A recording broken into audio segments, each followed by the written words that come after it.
Kijiji cha Kifura kilichopo katika kata ya Busagala wilayani Kibondo mkoani Kigoma kinakabiliwa na changamoto ya uhaba wa maji. Maji ni kitu muhimu sana na watu wakikosa maisha yanakuwa si ya kawaida. Hali hii imeathiri wakazi wa kijiji hicho. Kauli hiyo imetolewa na diwani wa kata hiyo Ismail Hussein wakati wa jumuiya ya umoja wa wanawake UWT mkoa ilipoadhimisha miaka 49 kuzaliwa kwa Chama cha Mapinduzi kijijini hapo.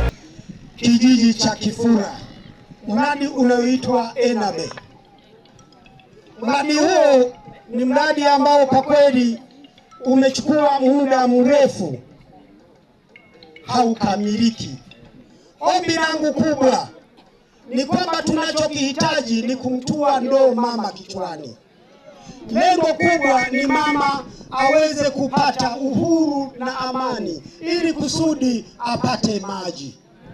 Lakini ninafurahi sana zaidi, ninaamini sana mradi ulikofikia uko kwenye hatua nzuri, unaendelea. Mama Samia ametua fedha nyingi hapo, lakini mradi haujakamilika. Niombe sasa kupitia wewe, nguvu yako kama mama, ninajua utabusti ili mradi uweze kukamilika na mama aweze kupata maji. Mama, hiki kilikuwa kinanipa nguvu sana zaidi, niseme ni bora na vitu vingine sana zaidi, lakini kilinipa nguvu sana zaidi, niseme kama mwakilishi. Mimi nilichaguliwa na watu hawa ili niwakilishe, lakini niwakilishe wawe salama, lakini watulie, wawe na uhuru wa kutosha. Agripina Zaituni Buyogera ambaye ni mwenyekiti wa UWT mkoa wa Kigoma akiwa mgeni rasmi katika maadhimisho hayo. Hii ni miradi ambayo inatugusa akina mama kwa asilimia kubwa, na mnajua kauli mbiu ya Mheshimiwa Rais ni kumtua mama ndoo kichwani. Sasa tuna miradi ambayo inasimamiwa na mashirika sio ya kiserikali. Huu mradi unasimamiwa na shirika la NMB, si ndio?